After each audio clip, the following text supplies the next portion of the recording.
हिमालय पर्वत की गोद में एक समय ऐसी तपस्विनी कन्या रहती थी जिनका नाम था पार्वती। वे पर्वतराज हिमवान और माता मैना की पुत्री थीं। बचपन से ही उनके हृदय में भगवान शिव के प्रति अटूट श्रद्धा और प्रेम था। वे जानती थीं कि उनका जीवन उद्देश्य शिव को पति रूप में प्राप्त करना है। भगवान शिव उस समय कैलाश पर्वत पर गहन समाधि में लीन रहते थे। वे विरक्त, योगी और संसार से निरपेक्ष थे। उन्हें भौतिक सुख सुविधाओं से कोई लगाव नहीं था। जटाजूट धारण किए, शरीर पर भस्म लगाए, गले में सर्प और हाथ में त्रिशूल लिए वे सदा ध्यानमग्न रहते थे। पार्वती ने संकल्प लिया कि वे कठोर तपस्या करके शिव को प्रसन्न करेंगी। उन्होंने राजमहल के सुखों का त्याग कर दिया और वन में जाकर तप करने लगी। प्रारंभ में वे फलाहार करती रहीं, फिर केवल पत्तों पर निर्भर हो गई।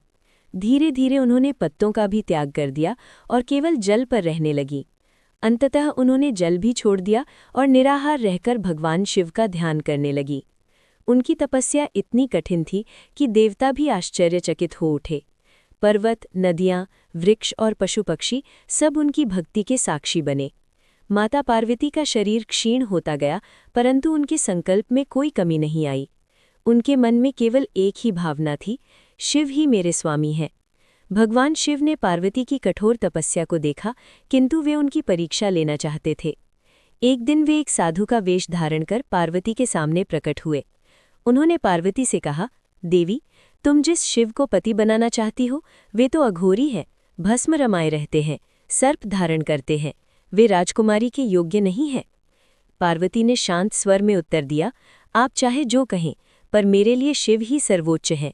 वे तप, त्याग और सत्य के प्रतीक हैं। उनका स्वरूप भले ही साधारण लगे, पर वे स्वयं ब्रह्म हैं।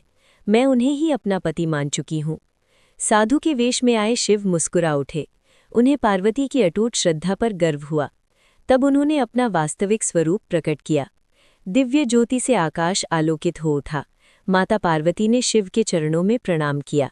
भगवान शिव ने कहा, देवी, तुम्हारी तपस्या और निष्ठा से मैं अत्यंत प्रसन्न हूँ।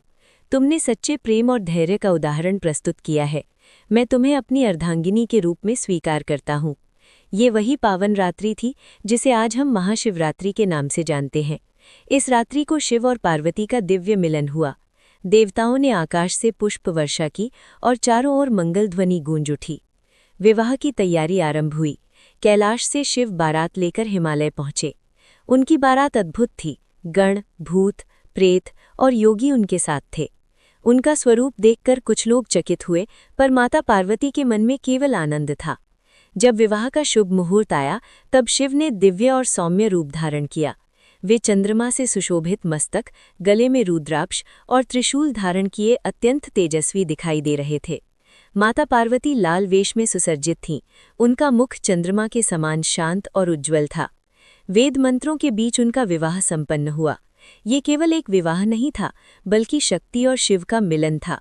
शिव बिना शक्ति के शून्य है और शक्ति बिना शिव के अधूरी। इस दिव्य मिलन ने संसार को ये संदेश दिया कि त्याग और प्रेम दोनों मिलकर जीवन को पूर्ण बनाते हैं। महाशिवरात्रि की रात्रि को भक्त उपवास रखते हैं और शिव पार्वती की पूजा करते हैं।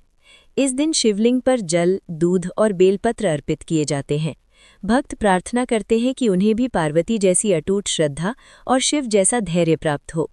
कहते हैं कि जो इस पवित्र रात्रि में सच्चे मन से शिव पार्वती का स्मरण करता है, उसके जीवन से अज्ञान और दुख दूर हो जाते हैं। ये रात्रि आत्मा और परमात्मा के मिलन का प्रतीक है। माता पार्वती ने अपने धैर्य, त्याग और प्रेम से ये सिद्ध किया कि सच्ची भक्ति कभी व्यर्थ नहीं जाती। वहीं भगवान शिव ने ये संदेश दिया कि सच्चे प्रेम और निष्ठा को वे अवश्य स्वीकार करते हैं। महाशिवरात्रि हमें ये सिखाती है कि जीवन में चाहे कितनी भी कठिनाइयाँ क्यों ना आए, यदि हमारा संकल्प दृढ़ हो और मन में विश्वास हो तो हमें सफलता अवश्य मिलती है। इस प्रकार महाशिवरात्रि केवल एक पर्व नहीं, बल्कि शिव और पार्वती के दिव्य प्रेम, तपस्या और समर्पण की अमर गाथा है। ये कथा हमें धैर्य, श्रद्धा और सच्चे प्रेम का महत्व समझाती है। हर हर महादेव।